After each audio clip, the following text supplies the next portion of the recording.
नमस्कार मित्रांनो, आपल्या आजच्या या सत्यघटनेची सुरुवात होते धाराशिव जिल्ह्यामधून. धाराशिव जिल्ह्यामध्ये उत्तर साईडला एक छोटंसं गाव आहे. याच गावामध्ये राहणारा अमित नावाचा 24 वर्षांचा तरुण. अमितच्या घरी स्वतःची 4 ते 5 एकर शेती होती. त्याच्यामध्येच तो शेती करायचा आणि त्याचा घरचा उदरनिर्वाह चालायचा. त्याच्यासोबत त्याचे वडील होते, आई होती. वडिलांचं वय साधारणतः 50-55 वर्ष, आईचं वय साधारणतः 48 वर्ष. तिघांचं सुखी कुटुंब होतं. याला एक बहीण होती. तिचं काही दिवसांपूर्वी लग्न झालं होतं. ती तिच्या सासरी एकदम सुखी होती. राहिला विषय या अमितचा. अमित भरपूर दिवस झालं खूप नाराज राहत होता. त्याच्या वडिलांना म्हणायचं की पप्पा माझं लग्न कधी करताय तुम्ही.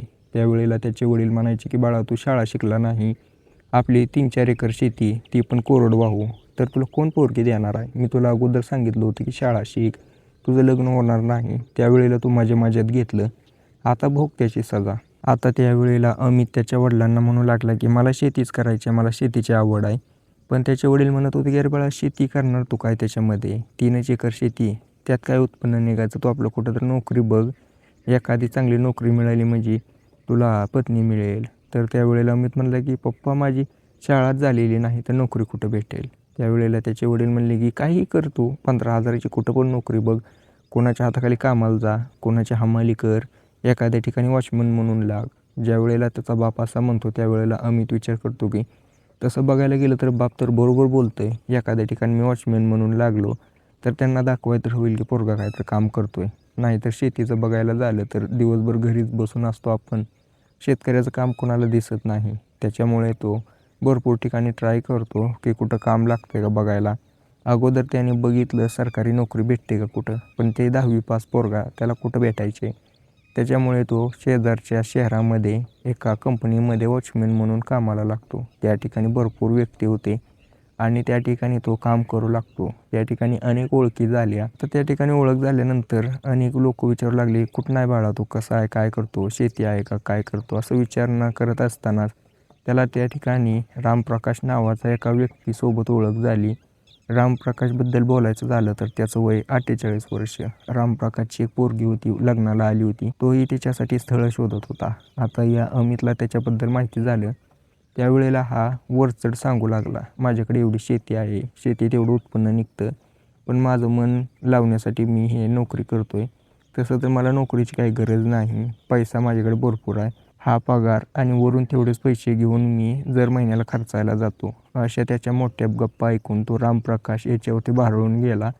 त्याच्या मनातल्या मनात विचार करू लागला की पण आपल्या पोरीचं लग्न या अमितसोबत लावून दिलं तर चांगलंच होईल. काम करतोय पोरगा, निर्व्यसनी दिसतोय आणि त्याच्याकडे शेती आहे. आता निर्व्यसनी तर हा नव्हताच, तुम्हाला याचं कारण सांगतो.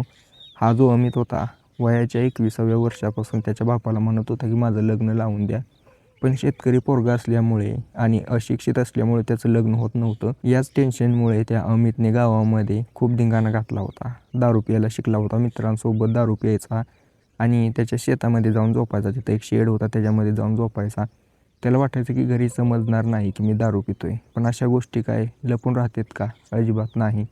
त्याच्या बापाला समजलं, त्याने त्याला त्या ठिकाणी झपकं लावलं, मारलं, तरी पण तो काय ऐकण्याच्या मनस्थितीत नव्हता. अमित म्हणायचं की मी काय करू, माझं लग्न झाल्याशिवाय मी शांत होणार नाही. पण त्याचं लग्न होणं त्यावेळेला शक्य नव्हतं. त्यामुळे त्याचा बाप त्याला जे करायचं ते करू देतो. शेवटी हाच कटाळून दारूच्या आहारी गेलेला बंद झाला. विचार करतो की एवढी दारू पिलो, माझी परिस्थिती पण नाही की मी रोज दारू पीत बसेल, माझं आहे ते पण विकावं लागेल मला, मग नंतर पोरीचा वास पण भेटणार नाही. त्याच्यामुळेच या अमितने दारू प्यायची सोडली होती आणि त्याच्या बापाच्या सल्ल्यानं एक वॉचमॅनची नोकरी पकडली होती. आता त्या ठिकाणी रामप्रकाशला याच्याबद्दल भारी वाटलं, त्यामुळे तो घरी जातो. घरी गेल्यानंतर त्याची पोरगी 12वीचं शिक्षण पूर्ण करत होती. ती घरी आली त्यावेळेला तिच्याकडे बघतो, पोरगी तर मोठी झाली आणि आपली परिस्थिती पण एवढी नाही की कोणाला एखाद्या ठिकाणी स्थळ बघून त्या ठिकाणी हुंडा वगैरे देऊन पोरीचं लग्न लावावं. तो त्याच्या पत्नीशी बोलतो, पत्नीला सांगतो की असं एक पोरगा आहे वॉचमॅन म्हणून, त्याची घरची परिस्थिती चांगली आहे पण तो आपला टाईमपास म्हणून इथं वॉचमॅनकी करतोय. शेती आहे त्याला चांगली 7-8 एकर, त्यानं 7-8 एकर शेती आहे म्हणून सांगितलं होतं अमितनं.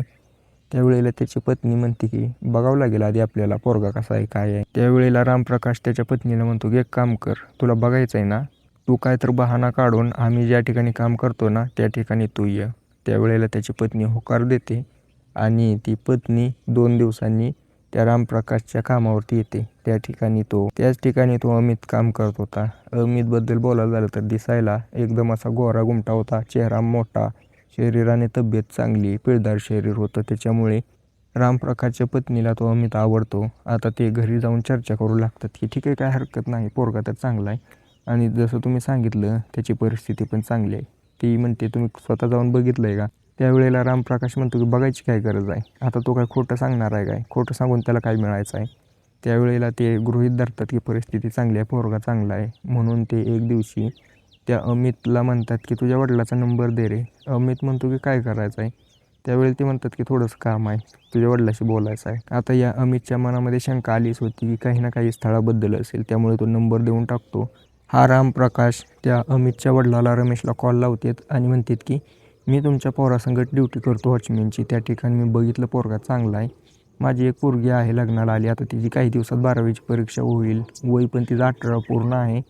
तर मी विचार करतो की तुमच्या पोरासोबत माझ्या पोरीचं लग्न लावून द्यावं. त्यावेळेला तो अमितचा बाप रमेश मनातल्या मनात खुश होतो आणि विचार करतो की चला आमच्या मागची तर एक पिढा गेली, पोराचं पार पडलं म्हणजे आम्हाला कशाचं टेन्शन नाही, असा विचार करून तो त्याला होकार देतो. हा जो रमेश आहे तो त्यांचा ॲड्रेस वगैरे त्यांना लिहून देतो आणि म्हणतो की या तारखेला या, रविवारी सुट्टी तुम्हाला पण असेल, माझ्या पोराला पण असेल, म्हणजे घरी निवांत बसून बोलता येईल. तो रामप्रकाश त्याला होकार देतो आणि रविवार येण्याची वाट बघत बसतो. रविवार आल्यानंतर त्याची पत्नी, त्याची पोरगी आणि हा रामप्रकाश असे ते गाडीवरती बसून या अमितच्या घरी पोहोचवतात. अमित त्याला बघून आश्चर्यचकित होतो, विचार करतो की हे तिघंजण कसं काय आले तिकडं. त्यावेळेला तो त्याच्या पोरीला बघतो. सुमन नावाची त्याची ती पोरगी दिसायला अतिशय सुंदर दिसत होती, असं मादक शरीर होतं. त्यावेळेला तो रामप्रकाश म्हणतो की ही माझी पोरगी, हिचं देव तुझ्यासाठी आणले, बघ तुला पटत असलं तर. त्यावेळेला अमित म्हणला की या बसा. तसंही आपली ओळख भरपूर दिवस झाला आहे. त्या ठिकाणी त्याला चहा पाणी केलं जातं, नाश्ता केला जातो. या अमितचं घर साधारणतःच होतं, एवढं पण काय असं मोठं नव्हतं आणि एवढं पण काय असं बेकार नव्हतं. त्याच्यामुळं हे सगळं रामप्रकाशला पटलं. रामप्रकाश त्याच्या पत्नीशी चर्चा करतो, पोरीला म्हणतो की बरं आहे का. त्यावेळेला पोरगी नुकतीच वयात आलेली होती, तिला काय कुठल्याही पोराकडनं आकर्षणच होत होतं. ती बघते की अमित चांगला आहे, तिला आकर्षण झालं, ती होकार देऊन टाकते. ज्या वेळेला तिच्याकडून होकार मिळतो त्यावेळेला अमित मनातल्या मनात खुश होतो आणि तिला म्हणतो की काही हरकत नाही, तू इथं चांगल्या प्रकारे राहशील, तुला कसलाही त्रास होणार नाही. असं ऐकून ती सुमन खुश होते, अमितकडून मोबाईल नंबर घेते आणि ते तिथून निघून जातात. अमित आणि हे सुमन आता मोबाईलवरती बोलत असायचे. ड्युटीवरती असलं तरी यांचं मोबाईलवरतीच बोलणं चालू. काही दिवसानंतर त्या सुमनचे 12वीचे पेपर झाले. पेपर झाल्यानंतर अमित आणि सुमन यांचा साखरपुडा झाल्यानंतर हा रामप्रकाश त्या रमेशला काय म्हणतो, आपल्या पोरांची लग्न लावून देऊ, फक्त काय करा थोड्या दिवसाची आम्हाला मोहलत द्या, काय लग्नात काहीतरी द्यावं लागेल, तसं काय बरं वाटणार नाही, त्याच्यामुळे मला थोडी वेळ पाहिजे आहे. रमेश त्याला होकार देतो. रामप्रकाश आपल्या पोरीच्या लग्नाच्या तयारीत लागतो. हा आपला अमित आणि सुमन एकमेकाला फोनवरती बोलत होते. चांगल्या प्रकारे त्यांनी स्वप्न रंगवली. कधी हा जो अमित आहे तो त्याच्या होणाऱ्या पत्नीला घेऊन शहराकडे जायचा, तिला ड्रेस घेऊन द्यायचा, तिला काही नको ते घेऊन द्यायचा, पैसे खर्च करायचा त्याच्यावरती, त्यामुळे तिलाही चांगलं वाटत होतं. असे दिवस कटत गेले. लग्नाची तारीख आली, 10 जुलै 2025ची ती तारीख होती. या दिवशी दोघांचं लग्न लावून देण्यात आलं. लग्न लागल्यानंतर ही जी सुमन होती ती अमितची पत्नी बनून घरी आली. घरी आल्यानंतर ती घरी बघते की काही अडचण नाही, तिला चांगल्या प्रकारे ठेवत आहेत, तिच्यासोबत चांगल्या प्रकारे वागत आहेत. त्यावेळेला ती तिच्या घरच्यांना फोन करून सांगते काही काळजी करू नका, घरचे चांगले आहेत. तसंही अमित तर एकदम भारी आहे, भरपूर दिवस झालं बोलणं होतं. या अमितबद्दल तर रामप्रकाशला माहितीच होतं की तो जरा बराच आहे, पण त्याला काय माहिती होतं पुढे चालून याचे खरे रंग दिसणार होते आणि त्याच्यासोबत खूप मोठा कांड होणार होता. काही दिवसानंतर या दोघांचा 16व्याचा कार्यक्रम उरकण्यात आला. 5 ते 6 दिवसानंतर या दोघांचा 16व्याचा कार्यक्रम उरकण्यात आला. त्या ठिकाणी हे दोघे एका रूममध्ये आले. या दोघांनी त्या ठिकाणी मनसोक्तपणे संबंध बनवले. ही जी सुमन होती ती अतिशय खुश राहू लागली अमितसोबत. अमित तिला सगळं सुख देत होता, शरीराचं सुख, पैशाचं सुख, मानसिक तिला आधार देत होता, त्यामुळे तिला कसली अडचण नव्हती. ती तिच्या आईला फोन करायची आणि या अमितबद्दल चांगल्या चांगल्या गोष्टी बोलायची. आता पोरगी आईलाच फोन करणार ना, त्याच्यामुळे आईपाशी ही चांगल्याच बडाया मारत होती अमितबद्दल. हळूहळू दिवसामागे दिवस जात होते. हा जो अमित आहे तो त्या ठिकाणाहून वॉचमॅनची नोकरी सोडतो आणि आपला घरीच राहतो. त्याचं कारणही होतं, त्याला वॉचमॅनची नोकरी करू वाटत नव्हती. लग्न होईपर्यंत त्याने ती केलेली होती. पण आता जेव्हापासून त्याने वॉचमॅनची नोकरी सोडली तेव्हापासून ताजा पैसा हातात येणं बंद झालं होतं. शेतीमध्ये कसं उत्पन्न गेलं तरच पैसा यायचा. त्याच्यामुळे हा अमित त्या सुमनवरती आता पैसे खर्च करू शकत नव्हता. पैसे एवढे काही खर्च होत नव्हते. त्याच्यामुळे ती आता नाराज राहू लागली होती. पहिल्यासारखं त्या अमितकडून तिला अटेन्शन मिळत नव्हतं. अमित पण तिला पहिल्यासारखं प्रेम करत नव्हता. असं म्हणतात की लग्नानंतर प्रत्येक कपलसोबत असंच होतं. काही दिवस वेळ घालवल्यानंतर दोघांना एकमेकांबद्दल काय वाटत नाही. सुरुवातीला तर एकदम आकर्षण वाटतं, पण पुढे चालून दुरावा निर्माण व्हायला लागतो. पण आता ते कपलमध्ये असतं की दुरावा निर्माण करायचा का? पण अमित आणि या सुमनमध्ये दुरावाच वाढत गेला. आता हळूहळू हा जो अमित होता तो घरापासून दूर राहू लागला. भरपूर वेळेला तो घरीच येत नसायचा. आता या सुमनला समजत नव्हतं की नेमका काय प्रकार घडतोय, हा जातोय तरी कुठं. त्यावेळेला तिच्या मनामध्ये संशय येऊ लागला की हा कुठल्या एखाद्या बाहेरच्या महिलेसोबत तर नादी लागला नसेल ना. त्याला जे पाहिजे ते बाहेर मिळत असल्यावर तो घरी कशाला येईल. त्यावेळेला ती सुमन तिच्या सासऱ्याला म्हणते की बघा बरं पप्पा कुठं गेलाय का हा, काय आहे नेमका. त्यावेळेला ती थोडंसं रिसर्च करतं पण त्याला काय कुठे सापडत नाही. त्यावेळेला त्याचा बाप म्हणतो की मला तर नाही वाटत की हा कुठं जात असेल, कुठंतरी बाहेर फिरत असेल असं वाटतंय मला मित्रांसोबत वगैरे. त्यावेळेला ती सुमन त्याला होकार देते. ठीक आहे म्हणून शांत बसते. ज्या वेळेला पण तिला बोलू वाटायचं त्यावेळेला ती त्या अमितला फोन लावायची. अमितचा फोन व्यस्त असायचा. आता त्यावेळेला त्याचा हाफ मोड व्हायचा. आईपाशी तक्रार करायला फोन लावायची तर आईचा पण फोन व्यस्त असायचा. आणि ज्या वेळेला तिचा फोन चालू होईल त्यावेळेला आई म्हणायची की मावशीसोबत बोलत होते तुझ्या, इकडं बोलत होते तिकडं बोलत होते. असं तिचं कारण ऐकून ती शांत बसायची. तारीख होती 4 जून 2026ची. या दिवशी पोलिसांचा फोन आला अमितच्या घरी. अमितच्या घरी फोन आल्यानंतर ते उचलतात आणि म्हणतात की बोला कोण. पोलीस म्हणतात की आम्हाला ना एका व्यक्तीची बॉडी सापडलेली आहे आणि त्या व्यक्तीच्या शेजारी मोबाईल होता. त्या मोबाईलवरून नंबर काढून आम्ही तुम्हाला फोन लावलेला आहे. आता त्या ठिकाणी या अमितचा बाप बोलत होता. अमितचा बाप म्हणतो की मग आम्ही काय करू. त्यावेळेला म्हणतात की तुमच्या पोराचं नाव काय, फोटो वगैरे काय पाठवा. तसं बघायला गेलं तर गावातले लोक म्हणतात की अमित आहे, ही तुमच्या पोराचीच बॉडी आहे, एकदा येऊन चेक करा. ज्या वेळेला पोलीस असं म्हणतात त्यावेळेला अमितचा बाप रमेश त्या ठिकाणी अवाक होतो. 1 मिनिटासाठी खालीच बसतो आणि तो पटकन त्या ठिकाणी जातो. बघतो तर काय, त्या ठिकाणी अमितची बॉडी पडलेली होती. आता त्याला समजत नव्हती की कुणी केलं काय केलं. पोलिसांनी चौकशी चालू केली. दुसरीकडे त्या अमितची पत्नी सुमन टाळं फोडून रडत होती. म्हणायची की माझ्या पतीची कोणासोबत दुश्मनी नव्हती, काय नव्हती, ना कोणासोबत वाद होता.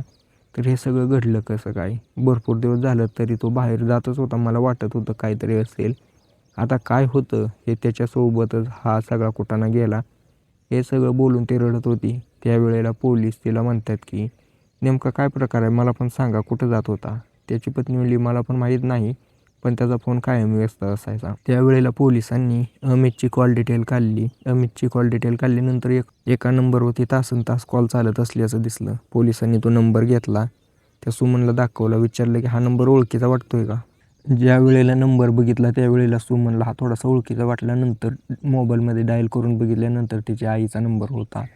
त्यावेळेला पोलिसांना ते सांगते हा तर माझ्या आईचा नंबर आहे. आता पोलिसांचा संशय बळावला, कारण या नंबरवर तासनतास बोलणं चालू होतं आणि रोज. त्यामुळे ते त्याच्या सासूला बोलवतात. सासूला बोलवून त्या ठिकाणी विचारू लागतात की नेमका काय प्रकार आहे सांग. ती काय सांगण्यासाठी तयारच नव्हती. ती म्हणायची की असाच फोन यायचा, माझी पोरगी करायची फोन. पण त्यावेळेला तिची पोरगी म्हणते की नाही माझा तर सेपरेट मोबाईल आहे, मी कशाला फोन करते. आता हे सगळं ऐकून पोलीस त्या ठिकाणी एका लेडीज कॉन्स्टेबलला बोलवतात, जी की खूप खतरनाक होती. ती लेडीज कॉन्स्टेबल आल्यानंतर ती एक काठी काढते आणि त्या अमितच्या सासू पुढे येऊन उभा राहते. काठी काढून तिला एक जण. त्यावेळेला त्या लेडीज कॉन्स्टेबलचं ते रुद्र रूप बघून तिची सासू सांगायला तयार होते, कारण तिला माहिती होती की पोलीस नंतर कसा मार देतात. आता त्या ठिकाणी पोलीस निरीक्षक आले. त्यांनी विचारायला चालू केले की बोल नेमका काय प्रकार आहे.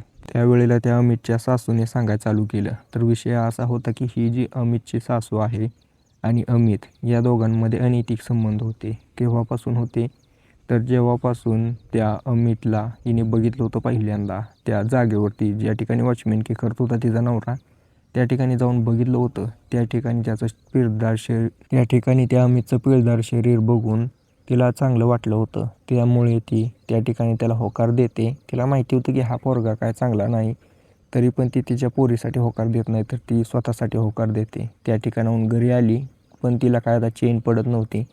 त्यामुळे ती कायम त्या अमितचाच विचार करत होती. पटकन तिच्या पतीला अमितच्या घरी पाठवून स्थळ फिक्स करायला लावते. त्याच्यानंतर ती अमितकडून नंबर घेते. अमितसोबत थोडं आधी असंच सासूसारखं बोलत होती, पण नंतर हळूहळू अमित पुढे तिने असं काही अस्त्र टाकलं, ब्रह्मास्त्र टाकलं म्हणू शकतो आपण, की अमितही स्वतःला कंट्रोल करू शकला नाही. लग्न जमल्यानंतर ज्या वेळेला पण हा फिरायला घेऊन जायचा, त्यावेळेला त्याची पत्नी आतमध्ये नटायची थाटायची. त्यावेळेला त्याची सासू बाहेर बसलेली असायची. त्यावेळेला ती तिचं अंगप्रदर्शन अमित समोर करायची. आता हे सगळं बघून अमितला राहवलं नाही.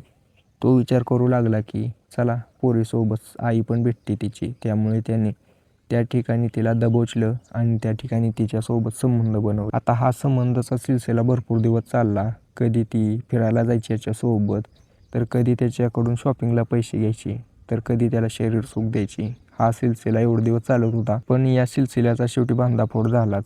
एक दिवशी लग्न झाल्यानंतर अमित सासूपाशी आला होता भेटायला. आता रात्रीचे 10-11 वाजलेले होते. हा जो रामप्रकाश आहे तो ड्युटीवरती होता, पण त्याची तब्येत खराब झाल्यामुळे तो घरी आलेला होता. घरी आल्यानंतर बघतो की दरवाजा बंद आहे. आता रोज पत्नी दरवाजा बंद करून झोपते म्हणून तो तिला काय उठवायचा नाही, म्हणून पाठीमागच्या दरवाजाने गेला. त्या दरवाजाने जाऊन त्यानं बघितलं.